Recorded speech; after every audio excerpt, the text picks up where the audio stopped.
नमस्कार, स्वागत है आप सभी का हमारे YouTube चैनल ज्ञानदीप पर।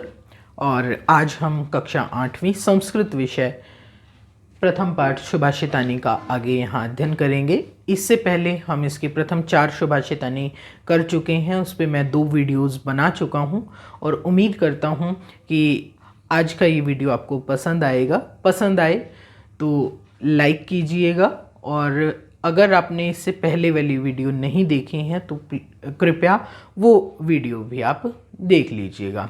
इससे संबंधित जो नोट्स हैं वो आपको विवरण बॉक्स में, डिस्क्रिप्शन बॉक्स में मिल जाएंगे। आज वो सभी इस प्रथम पाठ के नोट्स आपको डिस्क्रिप्शन बॉक्स में मिल जाएंगे, दे दिए जाएंगे, प्रदान कर दिए जाएंगे। और अब अधिक समय न लेते हुए हम आज का अपना कार्य आरंभ करते हैं। और उम्मीद करता हूँ आपको समझाने के जिस उद्देश्य से इस वीडियो का निर्माण किया जा रहा है, हम अपनी इस उद्देश्य पूर्ति में यशस्वी रहेंगे। अब आरंभ करते हैं।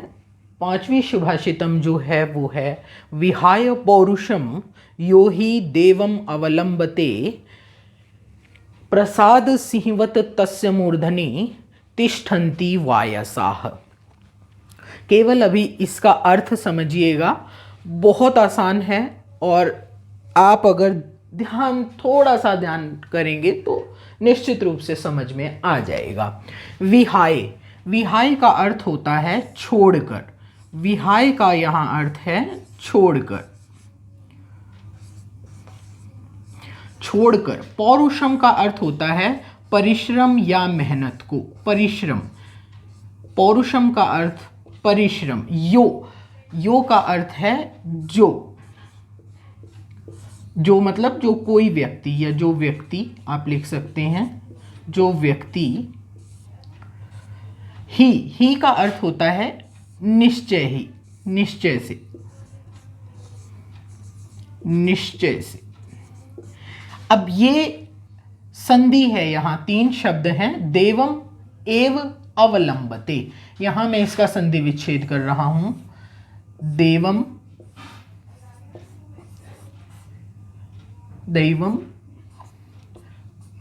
जमा एव क्षमा अवलंबते।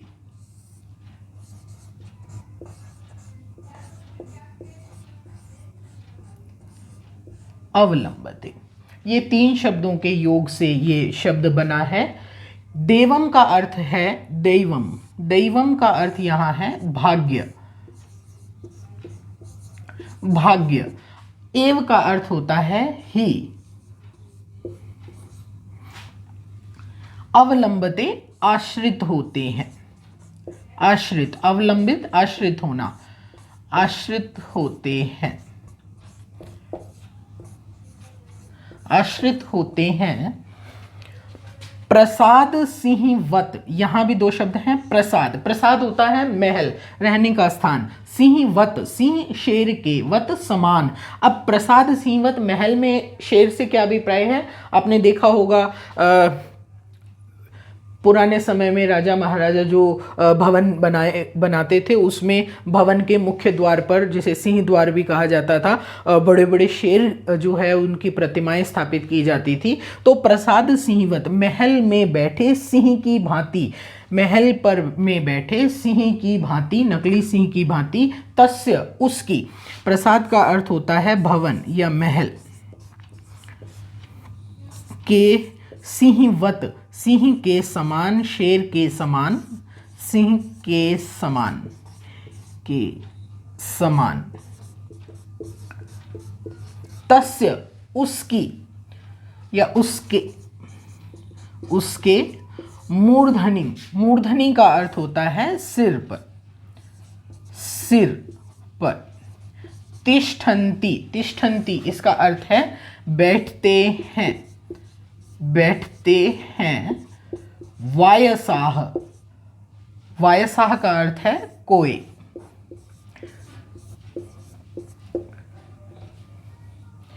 देखिए कि जो मनुष्य या जो व्यक्ति निश्चय से ही भाग्य पर आश्रित होकर परिश्रम छोड़ देता है, भवन के नकली सिंह के समान उसके सिर पर कोए ही बैठते हैं। देखिए, संस्कृत में जो ये पद होते हैं उन्हें व्यवस्थित रूप से लिखने का क्रम अन्वय कहलाता है और तभी इसकी हिंदी व्याख्या आप सहजता से कर सकते हैं। आज मैंने यहाँ अन्वय नोट कर दिया है। देखिए, अन्वय क्या होता है ये भी पहले समझ लेते हैं कि पद में प्रयुक्त शब्दों को वचनानुसार उनके उपयुक्त क्रम में व्यवस्थित करना अन्वय कहलाता है। मैं फिर रिपीट कर रहा हूं, मैं दोबारा आपको बता रहा हूं, ध्यान से समझ लीजिए अन्वय क्या होता है। इसी पद के जो शब्द हैं उन्हें वचनानुसार व्यवस्थित कर देना या व्यवस्थित क्रम में लगाना ताकि हमें सरलार्थ में बाधा ना हो, हम सहजता से सरलार्थ कर सकें, उसे अन्वय कहते हैं, वचनानुसार।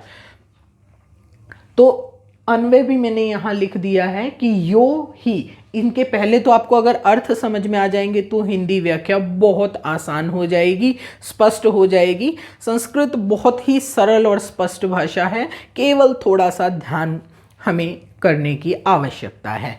अब उम्मीद करता हूं ये आपको सबके अर्थ समझ में आ गए होंगे, और अर्थ समझ में आ गए तो आप हिंदी से भी इसके उचित क्रम में लगा सकते हैं। जैसे अन्वय में यो ही, यो जो व्यक्ति, ही निश्चय, ही यहां देखिए मैंने लिखा है यो जो व्यक्ति, ही निश्चय से, पौरुषम विहाय, पौरुषम परिश्रम को, विहाय छोड़कर, देवम एव अवलंबते, यहां मैंने इनका विच्छेद भी कर दिया है, देवम भाग्य के, एव ही अवलंबते आश्रित रहता है, प्रसाद सिंह वत, प्रसाद भवन के नकली सिंह की वत भांति, तस्य उसकी मूर्धनी सिर पर, वायसाह तिष्ठन्ति, वायसा कोई ही तिष्ठन्ति बैठते हैं। अब यहाँ इसका कहने का भाव क्या है कि मनुष्य को सदैव कर्मरत रहना चाहिए, अकर्मण्य नहीं होना चाहिए, क्योंकि जिस प्रकार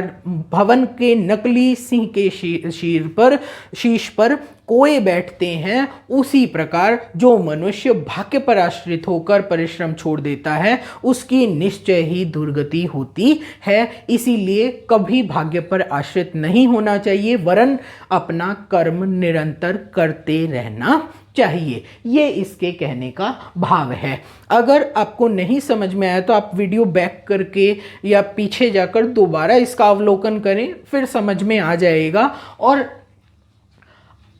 ये आप इसका अन्वय, सुभाषितम, इसके अर्थ और व्याख्या यहां मैंने लिख दी है। आप वीडियो को पॉज करके ये सब आप नोट कर सकते हैं, लिख सकते हैं अपनी अभ्यास पुस्तिका में।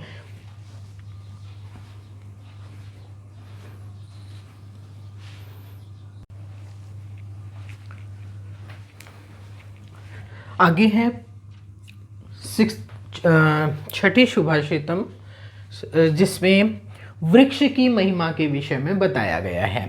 पुष्प पत्र फल छाया मूल वल्लकल दारुभिः, धन्या महिरूहा येषाम विमुखम यान्ति न आर्थिनः। यहाँ इस सुभाषितम के माध्यम से वृक्ष की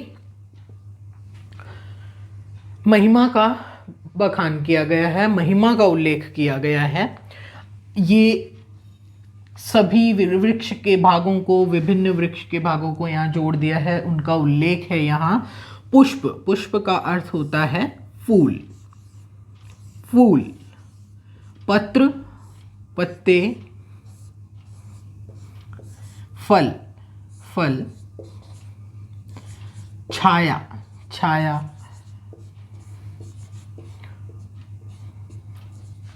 मूल, मूल से अभिप्राय होता है जड़, वृक्ष की जड़।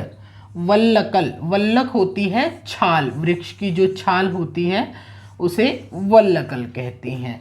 दारू भी लकड़ियां या लकड़ियों से।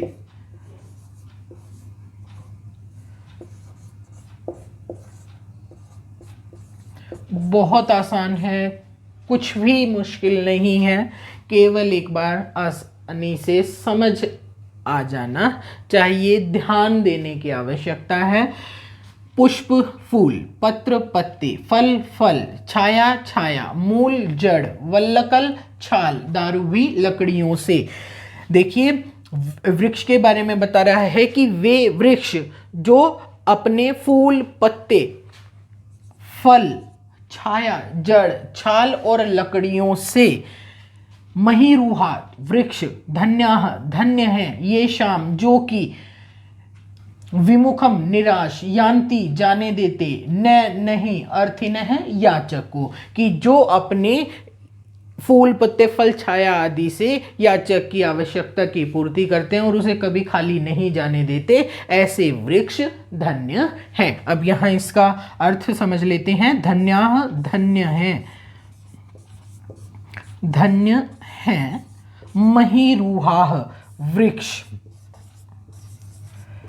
महीरुहा वृक्ष, ये शाम जो, विमुखम निराश, विमुखम का अर्थ होता है निराश, यान्ति जाने देते या लौटाते, जाने देते, न और अर्थिन है, यहां दो शब्दों का योग है, मैं इसका संधि विच्छेद कर देता हूं। न चमा अर्थिन है। अर्थिन है का अर्थ होता है याचक या मांगने वाला, याचक, और न का अर्थ होता है नहीं, न का अर्थ होता है नहीं। अब इसका हम अन्वय समझ लेंगे। अन्वय अभी मैंने लिखा नहीं है, अब हम इसका अन्वय करेंगे ताकि आपको अच्छे से समझ में आ जाए कि अब हमने इसकी हिंदी की कि अपने फूल, पत्ते, फल, छाया, जड़, छाल और लकड़ियों से वे वृक्ष धन्य हैं जो याचक को निराश नहीं जाने देते। आपको सभी के शब्दशः अर्थ पता चल गए हैं, शब्दशः इनका अर्थ पता चल गया, हिंदी हमने कर ली। अब इस हिंदी से इसका अन्वय समझ लीजिए, आपको बहुत आसान हो जाएगा। अपने फूल, पत्ते, अब देखिए फूल, पुष्प, पत्ते, पत्र, फल, फल, छाया, जड़, मूल, वल्लकल, वल्लकल,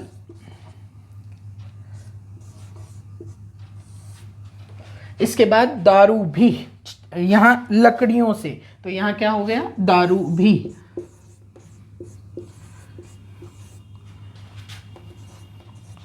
आगे है वे वृक्ष धन्य हैं, तो वृक्ष, महीरुहाः, दारू भी, महीरुहाः धन्य,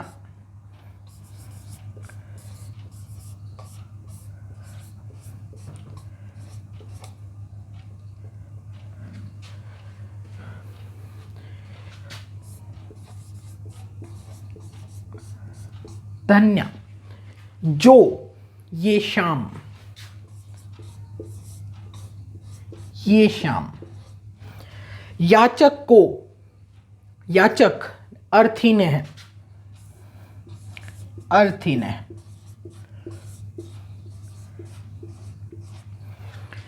निराश, विमुखम,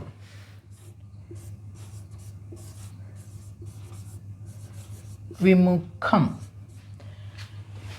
नहीं, न, जाने देते या लौटाते हैं, वो क्या है, यान्ति।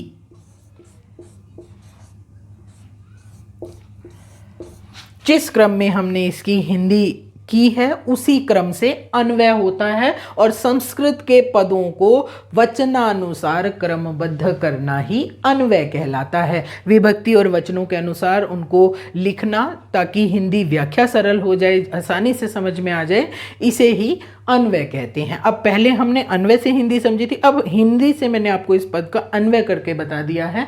उम्मीद करता हूँ समझ आया होगा। आप पॉज करके अन्वय सुभाषितम, इनके अर्थ और व्याख्या नोट कर लीजिए, इसके बाद आगे चलते हैं। ये हमारी अंतिम सुभाषितम है इस पाठ की, और इस सुभाषितम में बताया गया है कि हमें आने वाली या हमें विपत्ति के आरंभ में ही उसके उपाय के विषय में विचार कर लेना चाहिए। विपत्ति के आरंभ में ही यदि हम विचार कर लेते हैं तो वो विपत्ति से हम बच सकते हैं, लेकिन यदि हमने ऐसा नहीं किया तो वही स्थिति हो जाती है जिस प्रकार अग्नि के घर में लगने पर पूरा घर जल जाता है। अग्नि घर में लगने पर उस समय कुआं खोदना उपयुक्त नहीं होता है। ऐसा ही इस सुभाषितम के माध्यम से बताया गया है। चिंतनीया ही विपदाम आदौ एव प्रतिक्रिया न कूप खननम युक्तम प्रदीप्ते वह्निना गृहे। अर्थ समझिए। चिंतनीया, चिंतनीया विचार करना चाहिए या विचार कर लेना चाहिए।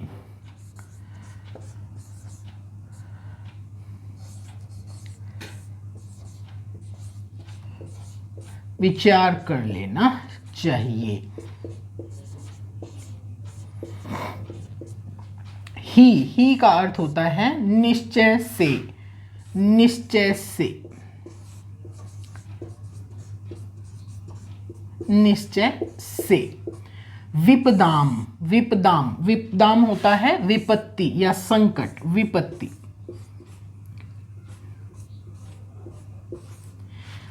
आदाव वेव, आदावेव दिख रहा है, लेकिन ये दो शब्दों के योग से बना है शब्द है आदौ प्लस एव। आदौ का अर्थ होता है आरंभ में, एव ही, आदौ आरंभ में।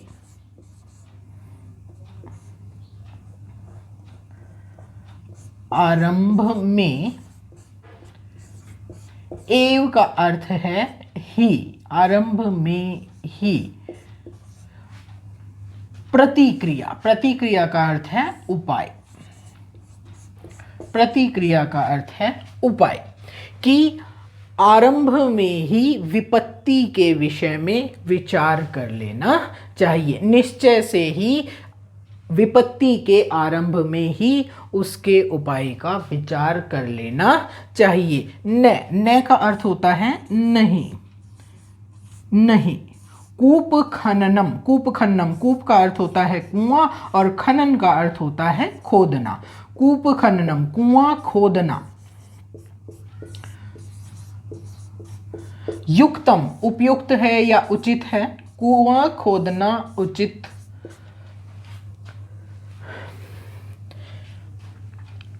उचित, युक्तम का अर्थ है उचित। प्रदीप्ते, प्रदीप्ते अर्थात जलने पर। वह्निना, वह्निना, वह्निना का अर्थ होता है अग्नि। गृहे, घर में या गृह में। सभी शब्दों के अर्थ आशा करता हूं समझ आ गए होंगे, और इसके बाद मैंने इसका अन्वय भी किया है। ही निश्चय से, विपदाम, विपत्ति का, आदौ एव आरंभ में ही, प्रतिक्रिया चिंतनीया, प्रतिक्रिया उपाय, चिंतनीया सोच लेना चाहिए, विचार कर लेना चाहिए या सोच लेना चाहिए। वह्निना गृहे प्रदीप्ते, वह्निना अग्नि से, गृहे घर में, प्रदीप्ते लगने पर या जलने पर, कूप खननम कुआं खोदना, नहीं, युक्तम उचित, कि कुआं खोदना उचित नहीं होता है या उचित नहीं है अग्नि लगने पर कूप खनन अर्थात कुआं खोदना। विवरण पेटिका में, डिस्क्रिप्शन बॉक्स में आपको इसके नोट्स उपलब्ध करवा दिए जाएंगे, और उम्मीद करता हूँ आपको भली भांति ये समझ में आ गया होगा। और इसे आप वीडियो को पॉज करके हिंदी अर्थ, इसकी व्याख्या, अन्वय सब आप कर सकते हैं। धन्यवाद।